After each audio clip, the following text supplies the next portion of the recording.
Across America's railways, extremes of land and steel collide. Mile-long trains weave through corridors squeezed to less than 200 feet beside rivers of molten metal, then loop almost full circle to rise at just 1% up mountain slopes. These are the hard realities behind the most extreme railroad engineering in the United States. But why did engineers push the limits this far? And how do trains actually survive these impossible alignments? Steel rails and riverbanks press together at Port Perry, just east of Pittsburgh, where the Monongahela carves a narrow path through hills and industry. Here, three major freight arteries, Norfolk Southern's Pittsburgh Line, the Mon Line, and the Union Railroad, thread through a corridor barely 200 feet wide. The space is so tight that bridges stack side by side and switch ladders pack turnouts into the shortest possible stretches. By day and night, this compressed maze hums with motion. On one side, the U.S. Steel Edgar Thomson Works never sleeps. Torpedo cars loaded with molten iron roll out of the mill, their orange glow bouncing off the river in steel beams. Union Railroad crews shuttle raw ore and coal in, finished rail and steel slabs out, their movements choreographed to the minute to avoid blocking the main line. Every shift brings a fresh test of timing and precision. Dispatchers coordinate hot metal jobs and passing freights by radio, knowing a missed signal or a slow switch could jam up the entire region's steel supply. When the Port Perry Bridge opened in 1903, it broke the bottleneck, letting trains cross the river and feed Pittsburgh's growing mills. The bridge itself sits cheek to jowl with the plant and the river, its deck carrying both mainline traffic and industrial transfers, sometimes just feet apart. Even today, the corridor's geometry leaves no room for error. Switches spit trains from one track to another in rapid succession. Crossovers squeeze between bridge piers and mill walls. At night, the glare from open furnace doors cuts through the darkness, and the clatter of couplers echoes off stone and water. A Union Railroad engineer remembers it as a symphony at midnight when the hot metal job clears at Port Perry. You can hear three radios, coupler clang, and see orange glare on the river. In this compressed world, every move is deliberate, every foot of track accounted for. It is not just a passageway, it is a living system, built and rebuilt to keep the lifeblood of steel and freight flowing through the heart of American industry. At sunrise, the Feather River route unfurls across the mountains of northeastern California, its rails tracing a gentle path through pine and granite. Here, the Williams Loop stands as a quiet testament to a single unwavering rule: 1% grade maximum. Western Pacific's chief engineer William Hood wrote that they built for the heavy train, not the fast one. He said he would rather bank the hill gently for 30 miles than dig it out in 3. That philosophy demanded a radical solution: distance traded for ease. The loop itself stretches nearly 9/10 of a mile in a broad spiral, the track curving almost a full circle before crossing over itself on a short steel bridge. This geometry is not just for show. It is a deliberate answer to the challenge of lifting thousands of tons of freight, grain, coal, and containers over the Sierra Nevada without stalling or splitting trains. Each foot of track, each gentle curve, is calculated so that a loaded train never faces more than a 1% climb, even if it means traveling farther to gain just 65 feet in elevation. Modern freights often fill the loop from end to end. Long before a train's headlight appears at the top, its tail may still be rounding the base.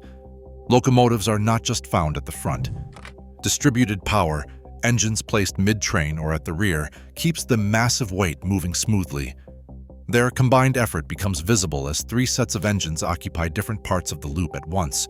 From above, it is possible to spot a single train curving in 3 directions, steel and horsepower stretched across the entire spiral. Every trip around Williams Loop is a lesson in patience and planning. The extra distance, the careful grade, and the self-crossing bridge all serve one goal: allow the heaviest trains to climb the Sierra without breaking stride. The loop's elegance lies not in conquering the mountain quickly, but in doing so reliably, day after day for more than a century. 3 railroads, each determined to claim a vital corridor through Richmond, arrived at an impasse where the James River pressed against the city's industrial heart. With no room to spread outward, engineers turned upward, creating the only active 3-level railroad crossing in North America. The lowest deck, completed in 1859 by the Richmond and York River Railroad, hugs the riverbank, its timber and steel trestle just feet above the water. This line, now part of Norfolk Southern, still handles the heavy bulk traffic that once fed steamboats and powered factories along the shore. Above it, the middle deck rises 18 feet, built in 1900 by the Richmond, Petersburg, and Carolina Railroad. Timber and steel again form the structure, but here, the alignment is squeezed between the river and the city grid, threading through a narrow gap left by the first railroad's claim. Today, CSX Valbibios runs both regional freight and passenger trains across this level, the wood and iron bones of the trestle supporting a steady flow of traffic that never quite stops. At the top, a concrete and steel viaduct soars 36 feet over the ground. Finished in 1901 by the Chesapeake and Ohio Railway, the viaduct stretches for 3 miles, its open spandrel arches carrying trains high above the tangle below. Legal agreements and city permits forced the Chesapeake and Ohio Railway to build at this height, stacking their line above the two already in place.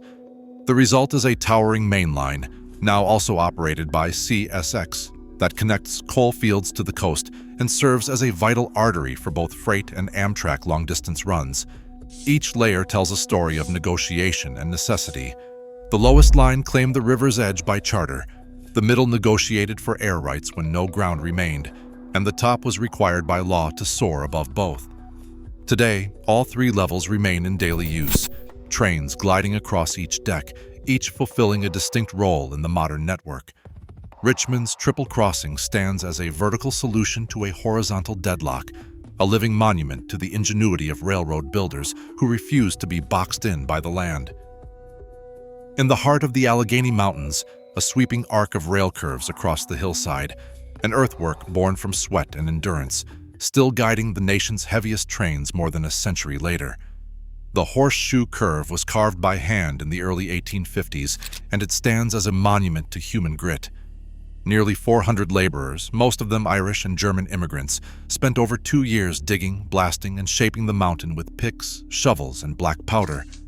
Their names linger on faded payroll slips and local cemetery stones, but their work endures in every passing freight. The curve's 180-degree geometry, stretching 1,800 feet along the slope, was a deliberate answer to the Alleghenies, a way to keep the grade gentle enough for locomotives to climb without the need for cable haulage or inclined planes. When the first train rounded the curve in 1854, it opened a new gateway to the west.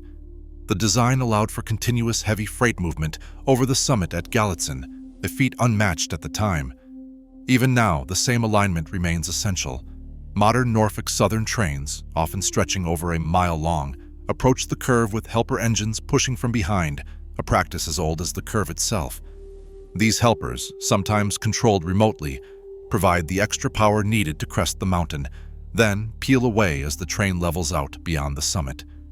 The sight of a train bending around the full arc, locomotives at head, middle, and tail, is as much a testament to the original builders as it is to today's crews. Horseshoe Curve is more than a relic.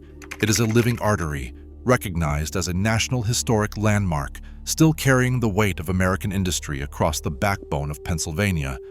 Every spike, every shovel of earth, and every push from a helper engine ties the present to the anonymous hands that first shaped the mountainside. Their legacy is written in steel and stone, in trains that keep rolling long after the names have faded. Every day, these engineered corridors carry nearly 30% of U.S. freight ton-miles, quietly sustaining supply chains through challenges old and new. As demands on infrastructure grow, the ingenuity behind these railways remains our blueprint for adaptation. The tracks are not just history, they are the foundation of tomorrow's movement. Thanks for watching.